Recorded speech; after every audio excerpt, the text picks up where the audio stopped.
Earlier this week, I did get in my Star Wars cabinet. This is the re-release from Arcade1up that was just announced last week, and I was able to get one of the first 300, 500 or so that went ahead and shipped out immediately. Now, one of the differences in this cabinet is it does have a coin door, and it does light up. The original release did not have that. Also, the side art comes all the way down onto the riser, as you can see, and the art in the front as well. So the art is extended down on this cabinet. I actually like it better this way. It makes it look a lot more complete, and also the side art just looks really beautiful.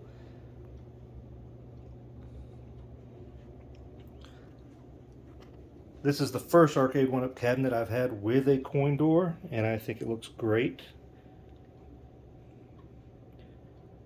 I'm really glad it lights up as well. I know some of the other coin doors that they've done in the past don't light up. It doesn't have any functionality beyond that, unlike some others upcoming. Now, I've played this for a little while so far. I think the flight yoke that comes with the machine works great. I will say that I can definitely see where if you play rough with it at all, it could probably have some issues. I haven't had any issues so far, but I do know where maybe that could happen. I don't know if that's happened in the past with the machine. I've often heard that this is praised as being one of the best machines Arcade1up has put out. So far so good.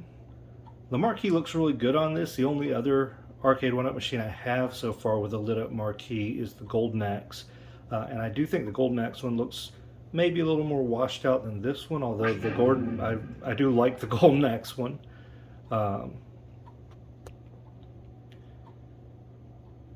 But yeah, I've enjoyed it. Before this, I have only played Star Wars before, mainly whenever I see a sit-down cockpit cabinet of this Star Wars, I have to play it if I'm in an arcade or something. And then I've played Return of the Jedi somewhere before as well. This was my first experience playing the Empire Strikes Back.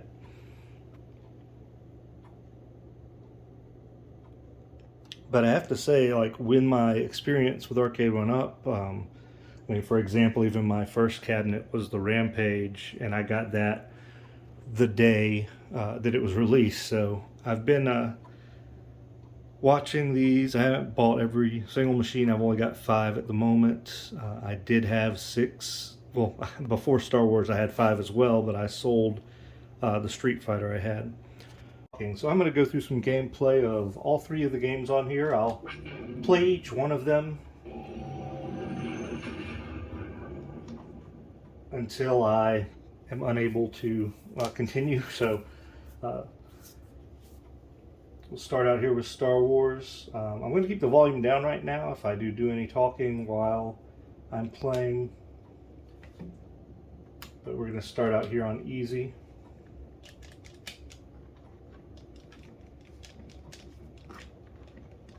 Turn that up a little bit.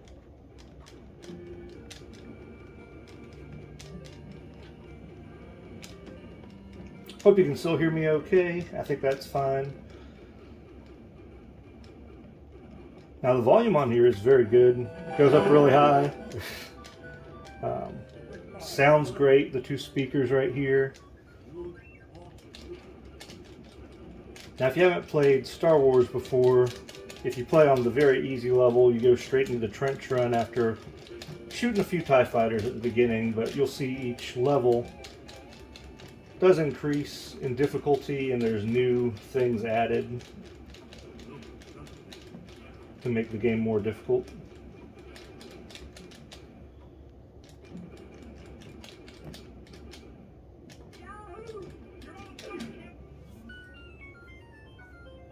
If you do not aim and shoot at the port, though, you will have to keep repeating the trench run until you're successful. So now this time, after this first area, we're going to have to actually fight a little bit on the surface of the Death Star before we go into the trench.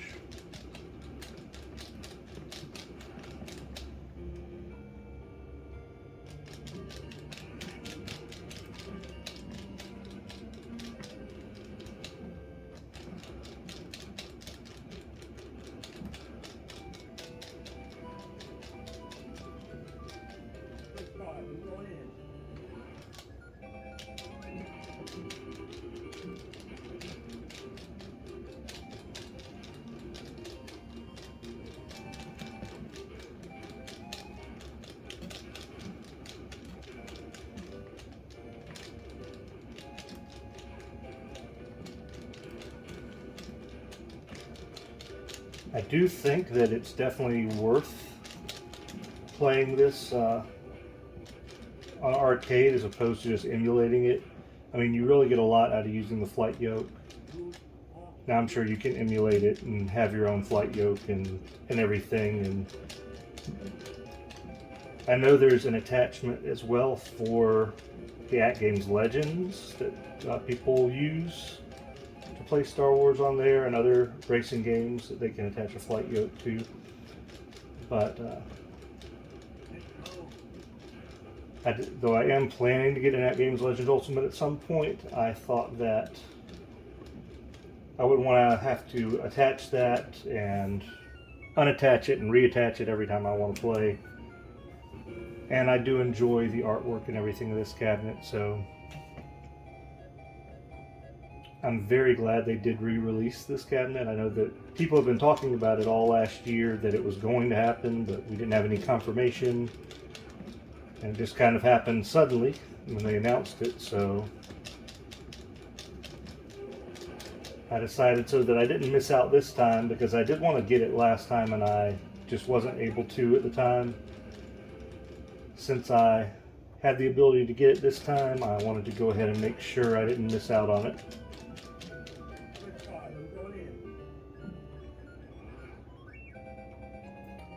So this time on the surface we'll have some towers, make it a little more difficult.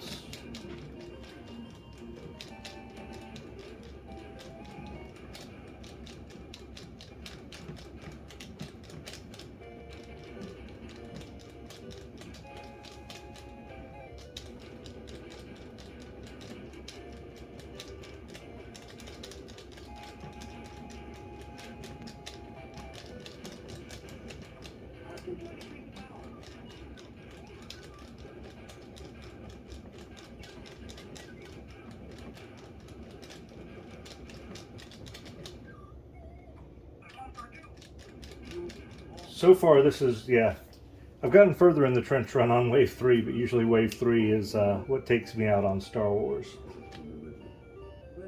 So we're going to go back.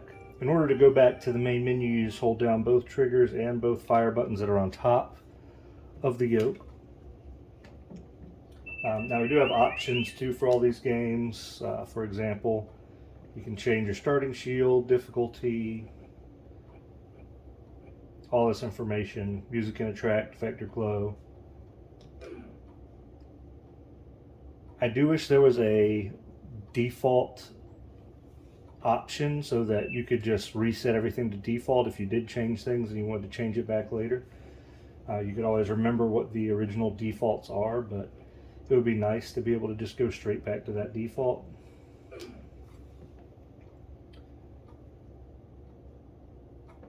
I'm not sure what the settings are for the Jedi. It's different. It's not a vector game.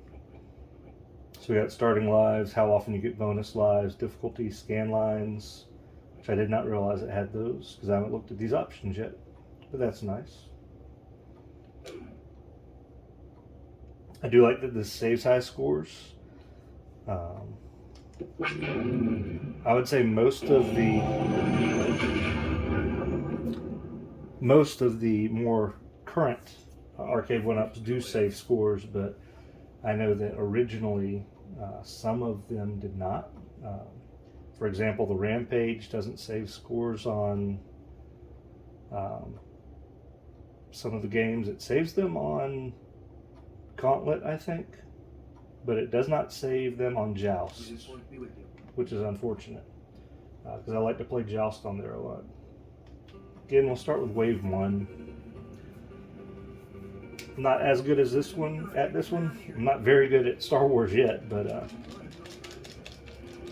I have played this once, so.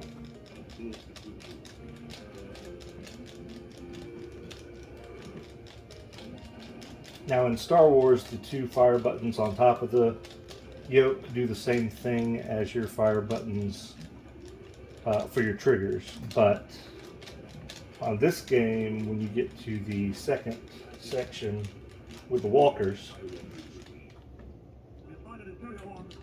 you shoot your tow cables at the walkers with the buttons on the top of the flight yoke in order to take those down. You only get 4 tow cables to use.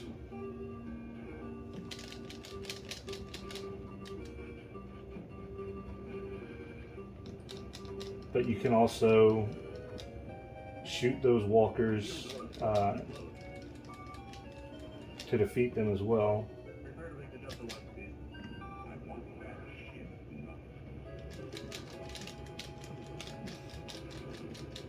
This is very familiar to the first Star Wars.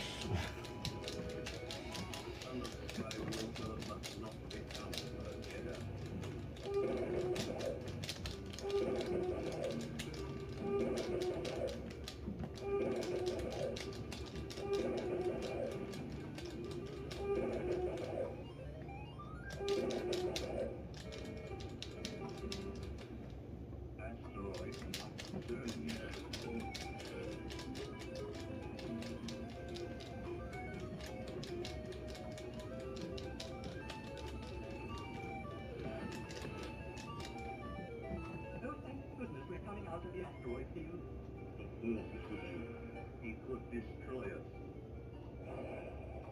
He will join us or die. We picked up something outside the mission.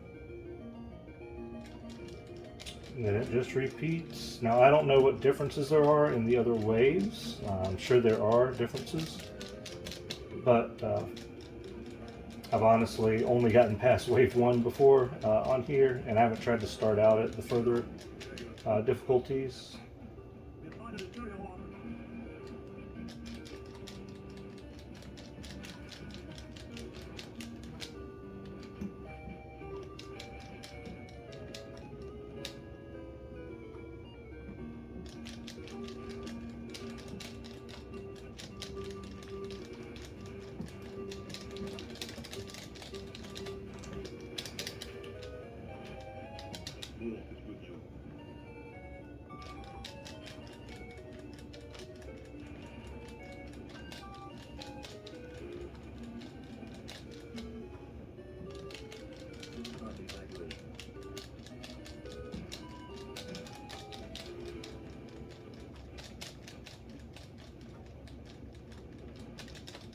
Just shoot them in the window up there, and you'll still be able to take them out without the tow cables. And that's game. 11th place. So looks like it is 1 higher than the last time I played, so that's good.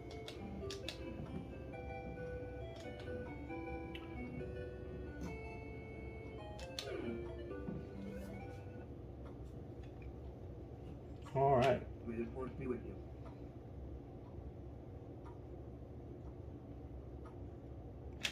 Now for the game on here that is very different from the others, Return of the Jedi.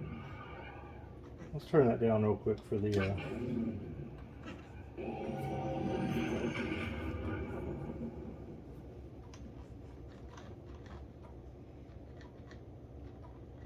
So Return of the Jedi is a lot different than those other games, as you can already see. We'll start out on easy. Your first section is on the Forest Moon of Endor.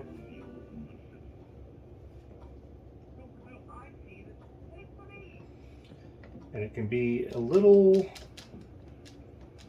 awkward at first and take some getting used to because of the way you're at an angle.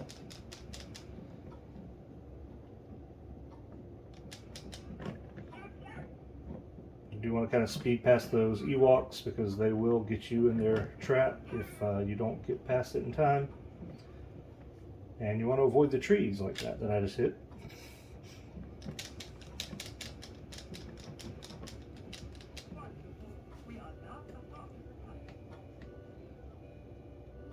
I happen to be a fan of Ewoks, so it's nice to see them in the game.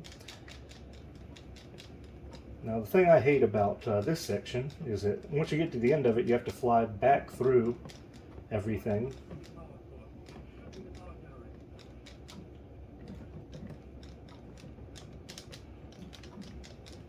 Pardon me if I don't talk too much. I'm trying to concentrate a little bit.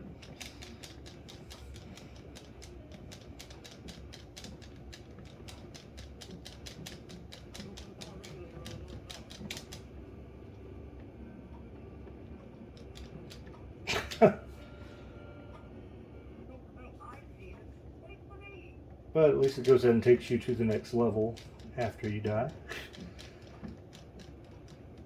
I have not been successfully able to make my way back out of the Death Star in that section.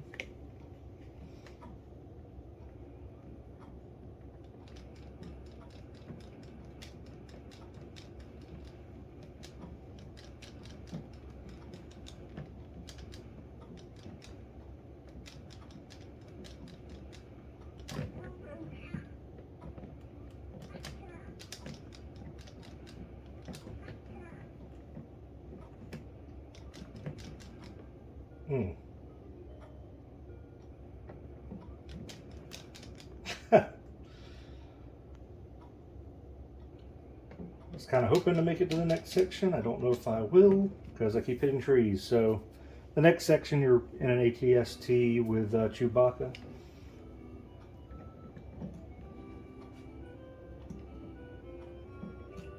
And it even plays Yub Nub when you're putting your initials in, so I like that too.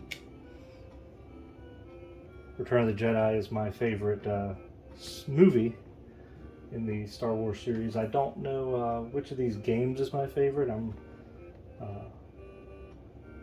really do like Star Wars and Empire, even with the vector graphics, which are something that I'm not used to playing with. I do enjoy those. Of course, I've played all these, you know, as a kid in the arcades. I'm 41, so I was around to actually play these kind of games when they were out. But if you were somebody who doesn't easily play on older graphics, you may not enjoy these games as much, even if you're a Star Wars fan.